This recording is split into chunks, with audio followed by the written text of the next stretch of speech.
Why does Indonesia own this?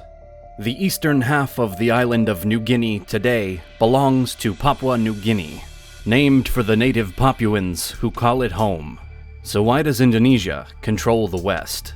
In this video, we'll talk about how colonization, diplomacy, and more than a little violence left half of the world's second largest island under the Indonesian flag.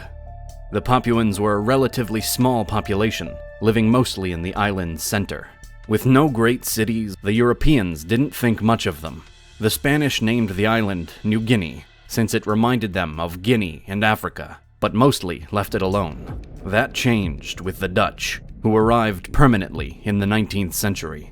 They already controlled much of the East Indies and set up a few small ports on the western part of the island. The island was mostly a buffer zone against rival European power for more valuable Dutch-controlled islands west of it. The Dutch ruled it indirectly via the Sultan of Tidore, and no more than a few hundred Dutch colonists settled on the island at any one time. In 1848, the British also showed an interest and agreed to divide the claims to the island with the Dutch. Aside from a small bump around the Fly River, this straight line didn't reflect any reality on the ground. It was just a convenience for the colonial powers to do it that way. After 1848, the British colonized some parts of the eastern island, but the Germans also muscled in for their short-lived colonial empire and carved off a chunk too. That was until 1914, when the First World War broke out, and the British, or more accurately Australian troops fighting for the British Empire, captured it from them.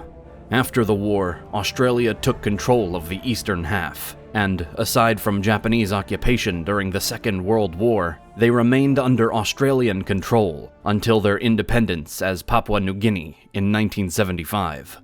In contrast, Western New Guinea would have a much rougher experience, as its Dutch colonial masters relinquished their overseas empire. With the end of the Second World War, Indonesia demanded its independence. A sense of shared identity spread among the former Dutch East Indies, hardening in the fact of Japanese brutality, and the thought of returning to the control of another foreign occupier after the war was unacceptable. Sukarno and Muhammad Hatta declared Indonesians' independence on August 17, 1945, just 2 days after Japan's formal surrender. A protracted political and armed conflict with the Dutch followed, as the European power made a futile attempt to reassert its control.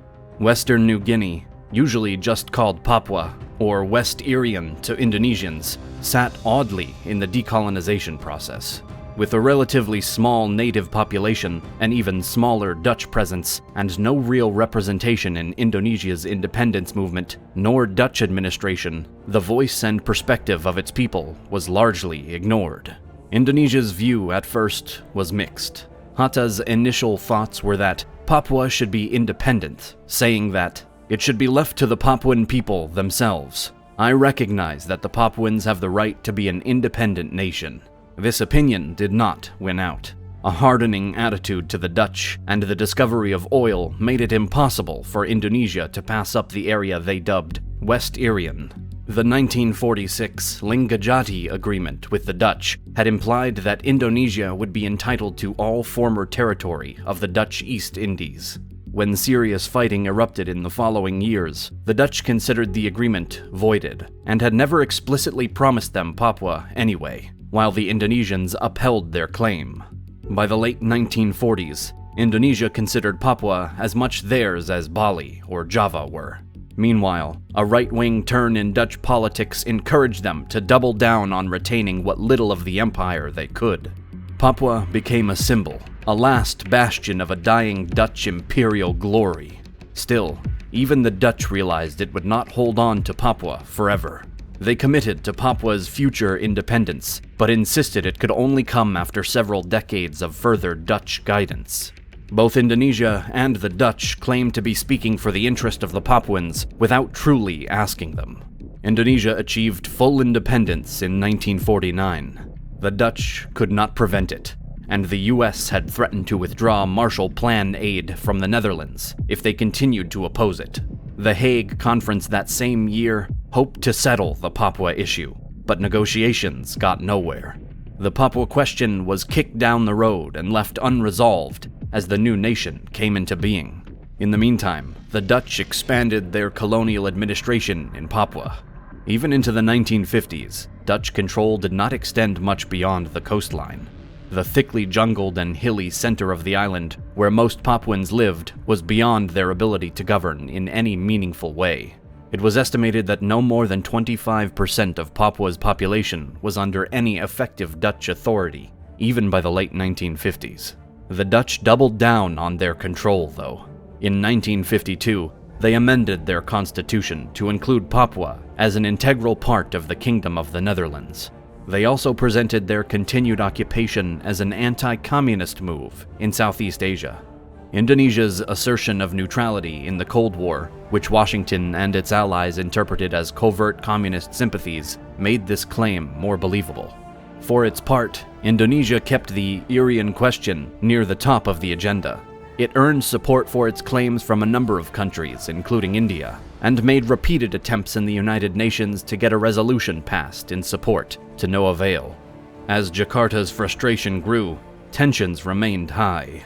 President Sukarno agreed to Soviet military aid for a potential military solution, and nationalized a number of Dutch industries in the country, bringing the specter of the Cold War deeper into events.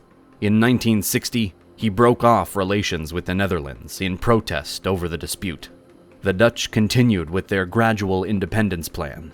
In February 1961, they established a governing council composed largely of Papuans and proposed the Lunds Plan for a UN-supervised transition into full independence. On December 1st that year, the semi-formal Republic of West Papua was declared, with ceremonies in Papua and a new flag to boot.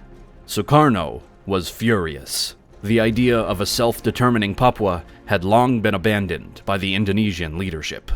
Within weeks, the Indonesian government began Operation Trikora, under which they inserted paratroopers and Marines into Papua to disrupt the remaining Dutch forces and oppose any Papuan independence groups. On January 15, 1952, one of these insertions was interrupted by the Dutch Navy, leading to a brief encounter named the Battle of Arafura Sea, resulting in almost 40 Indonesian sailors and Marines killed. Operation Trikora had a limited effect.